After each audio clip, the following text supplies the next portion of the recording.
Thank you, Lone, for the kind presentation, and thank you for inviting me to talk about my research. I will talk today about the phage therapy, so something that Lone didn't touch, but I'm part of her group. We have been using phages as a solution to porcine post-weaning diarrhea. And this is a project I've been working on in the last few years. Why post-weaning diarrhea in pigs?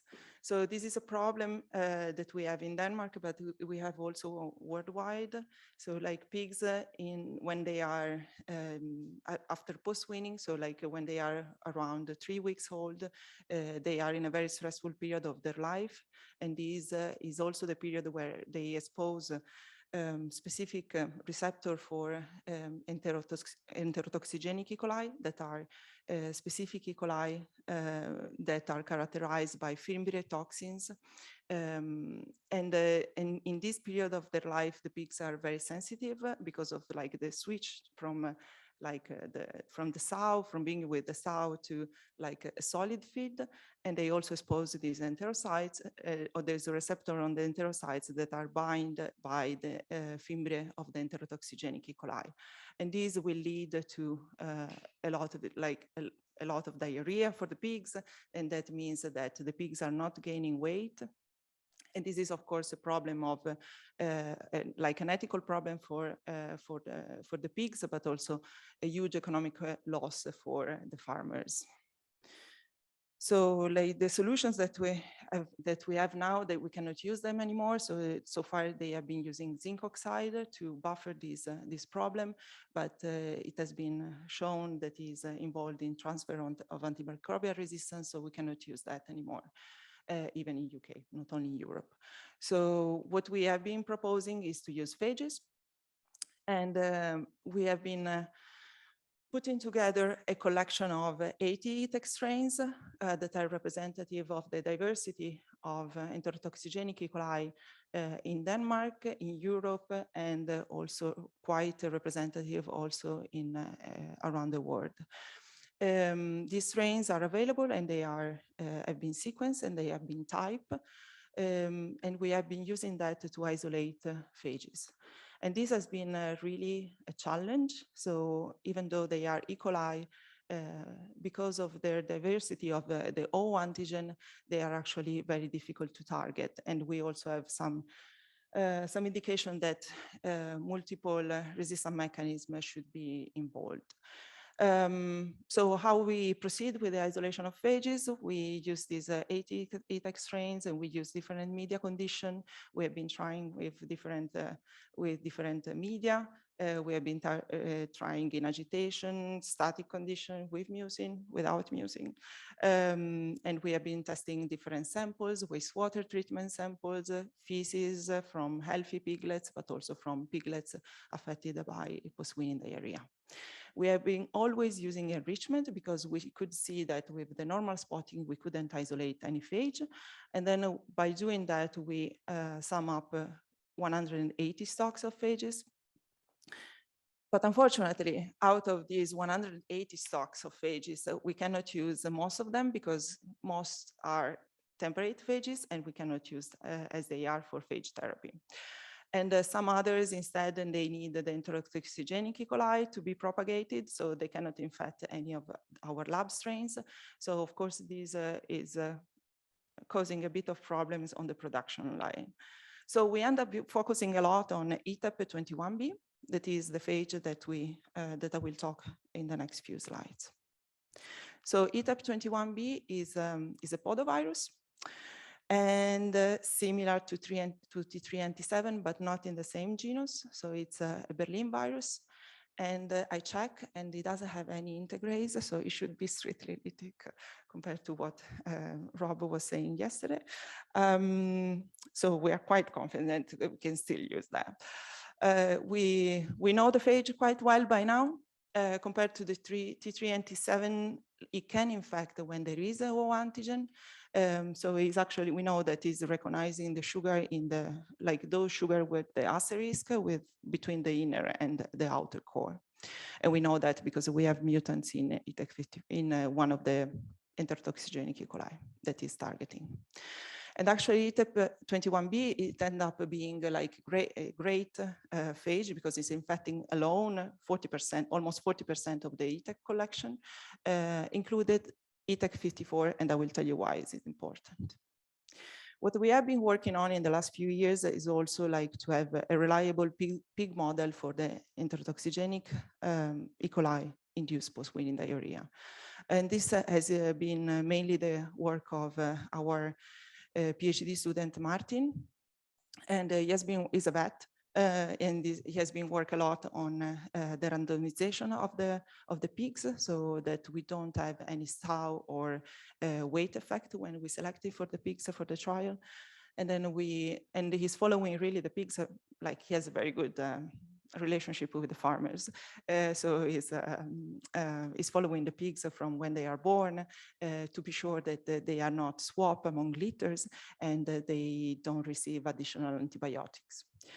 And then on the bacteria side, I've been working more on that. And we wanted to be sure that when we are giving the enterotoxigenic E. coli to our pigs, we know exactly what we are giving them and how many.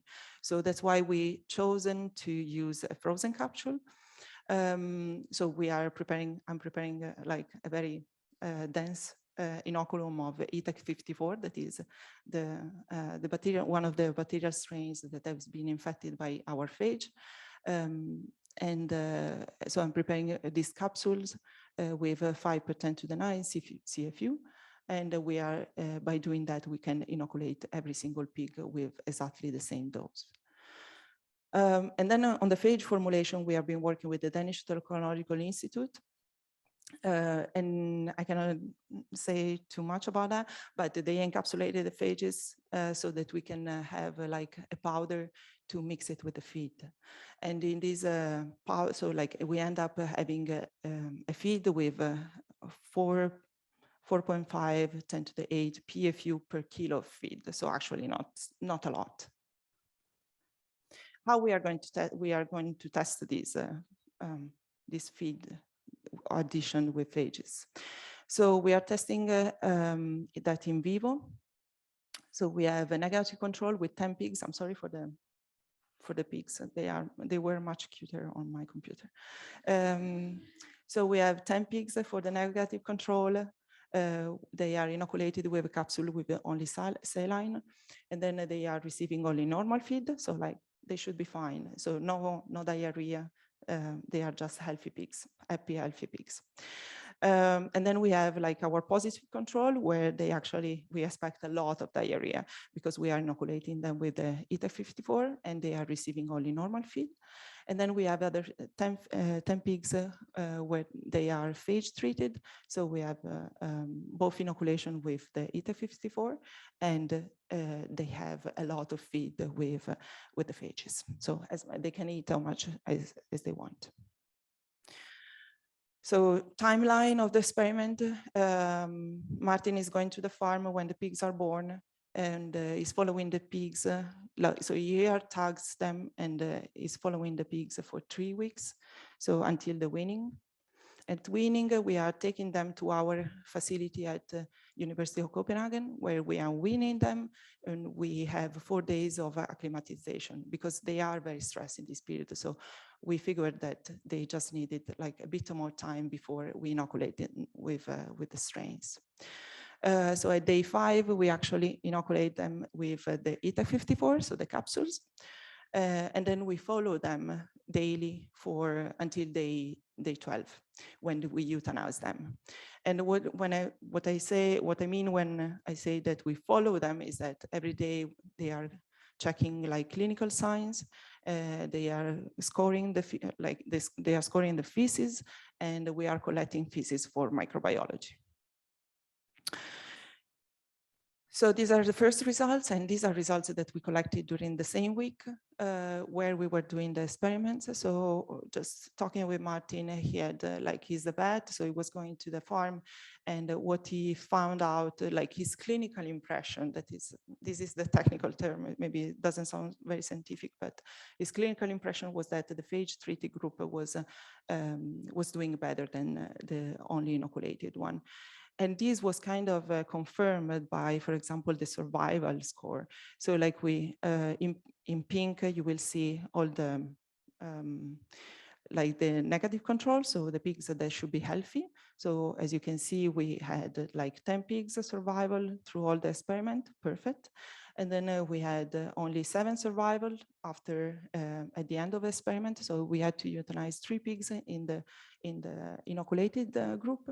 And then we had to euthanize 2 pigs in the phage treated. So not good, but it's better, you know. So, and then then we also measure the pigs, the weight gain during this week, and we can see that we have a better weight gain with the phage treated.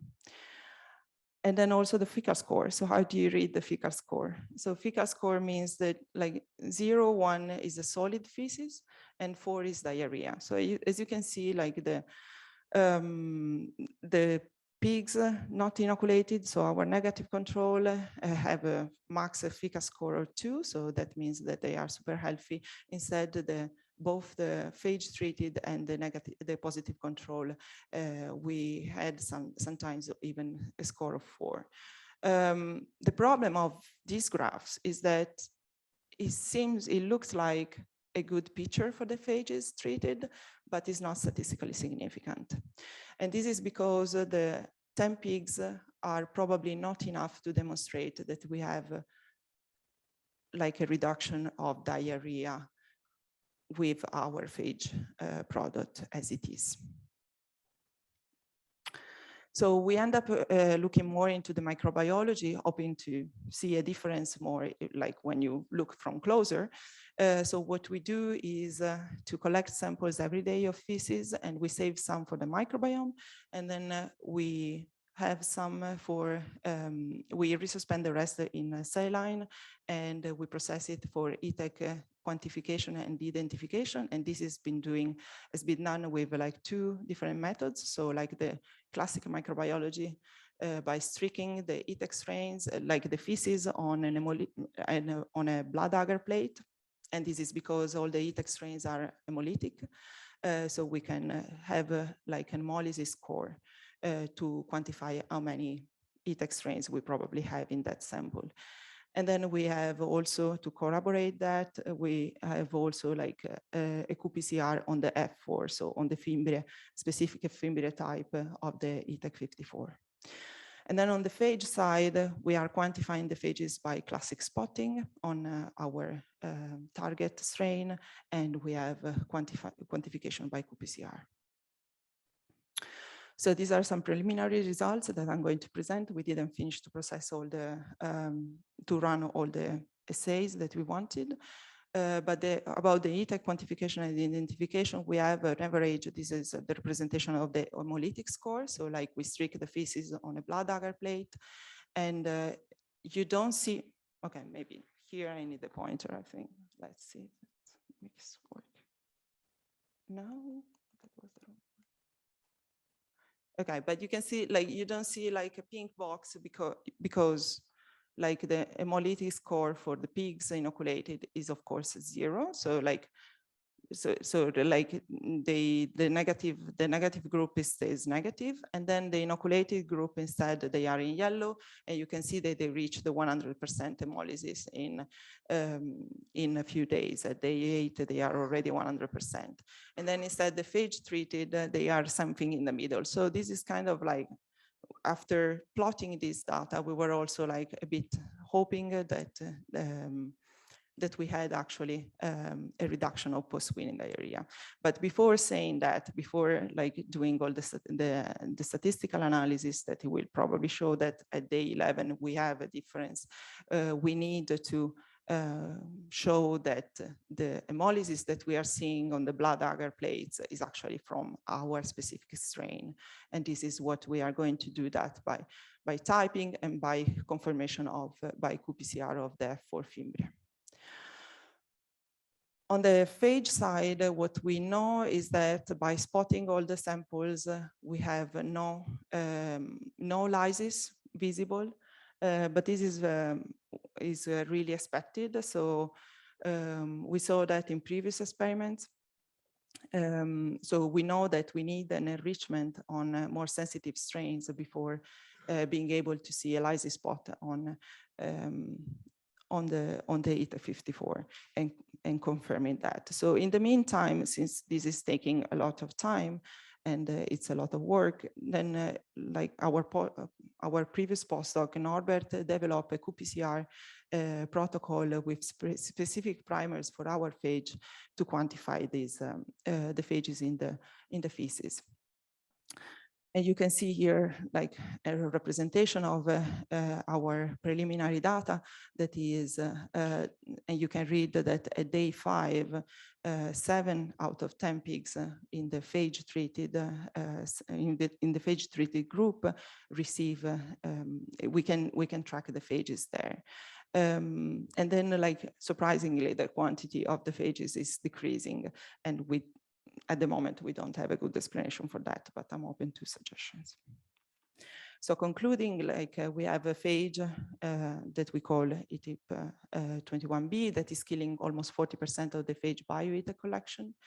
And we end up having a reliable porcine enterotoxigenic E. coli model for testing a phage product. And like the suggested reduction of disease severity, we don't think so it's not statistically significant, and this is a problem of power. So we don't, with 10 pigs, we cannot demonstrate that our product is ready for the market yet. So what we are going to do is actually to optimize the formulation, and we are collecting in vivo data for testing, for demonstrating the safety and efficacy of our phage product, and it will be necessary for an application for the market. And then on the side, of course, will be a bit more fun. We will have some scientific data on the microbiome analysis to monitor what is actually happening, if something is happening in the gut of these pigs. Yeah, I would like to thank all the people that have been working on this project, and the Innovation Fonden and Horizon 2020 that are the supporters, and you for your attention.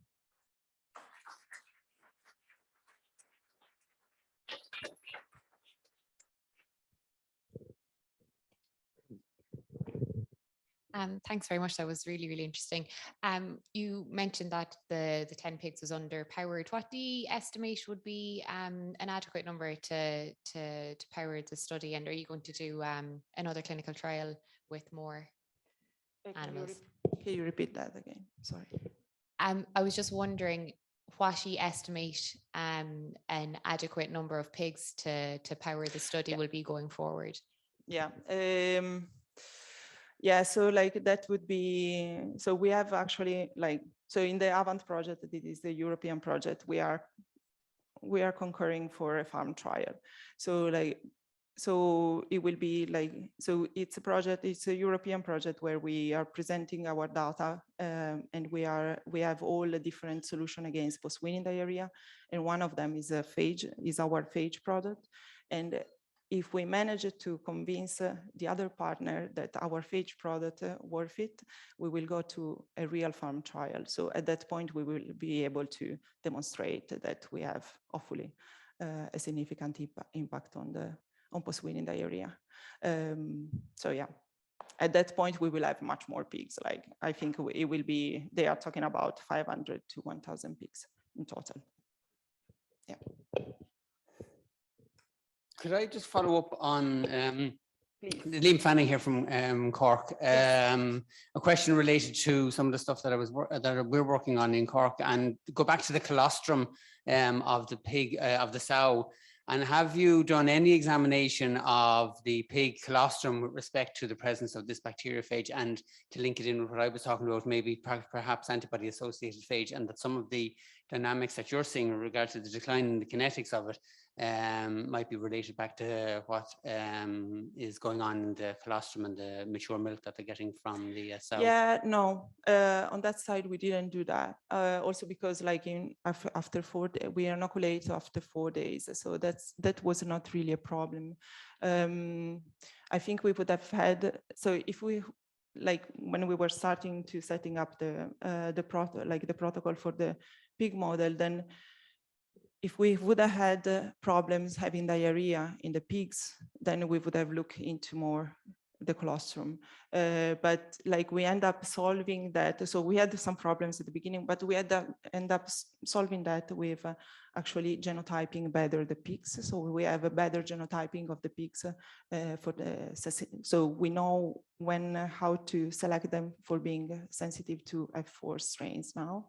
And since then, we didn't have any problems in inoculating them. So like, we don't see really any difference. So I don't think that's related. And also like on top of that, like it has been really difficult to isolate the phage, lytic phages against these strains. So I would be extremely surprised to see more phages, so more immunity-related phages coming from the colostrum. So I would be happily surprised, I think. Yes. Okay, thank you. Welcome. Kieran Ray here from ADM in Cork. Yeah. Sorry. Oh, hi. I just have a question about your animal model. Would it be possible to kind of pre-incubate with a non-pathogenic strain with your phage so that your phage has time to get up to the right titer, so that when you infect it with the E-Tech strains, that it may just be that it's not at a high enough titer at the moment, and that's maybe why you're not seeing an effect. So if you could have it higher, because at the moment you're giving the E-Tech strains and then you're giving the diet, you know, in the feed, it may not have time to really act. I think the trick, that's something that it could be difficult to do practically, but solvable. Yeah. So like that's a good suggestion. You could do it as a gavage type. Yeah, we don't want to treat, so that's why we are like, we don't want to stress them so much. So we are trying to avoid the gavage. But what I think is the main problem here is like to have a high enough titer in the gut, actually. And like the other problem that we had, like the low number on the phages that we have in the feed is actually due to, well, we don't have a facility to produce that. So it's like lab-based also that. And ETAP21B doesn't want to propagate in liquid. So it's really not annoying on that side. Yeah. But, and so like that makes things difficult to like reach a high number also like in the feed and in the gut. A question from Janet online. So that would be the last question. Okay. Okay, hi, it's Janet again from SRUC. So this is an interesting work you've presented here, looking at the phasing out of zinc oxide, which has already been done basically by June this year in the EU.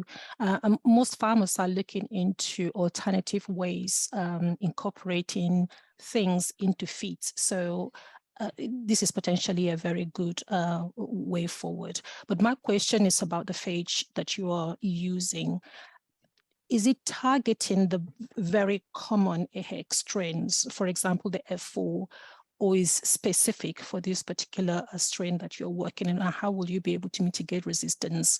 Looking at the problem with zinc oxide is basically more to do with resistance developing. Thank you. Yeah. So like this phage is actually targeting 38% of our E-Tech collection and is able to infect the 0149 strains. This is like a phylogenetic tree that I'm showing about the enterotoxigenic E. coli that we have, and like the blue stars are actually our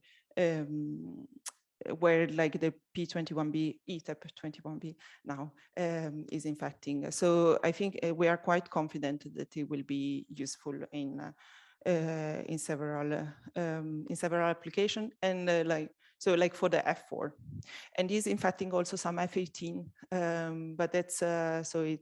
Yeah, mainly the F4. So on the F4, that is the main problem still in Denmark, I think, and in Europe. I think we can solve that. But of course, like once we go to the market, I would really prefer to have also other phages also for the resistance. But within the clinical trial, I've been testing all the strains that we have been isolating. I know it's only 12 days, so it's not much, but all the F4 strains that we isolate are still sensitive to P21B. So so far that has not, like the resistance has not been a problem. Okay, thank you. So Michela?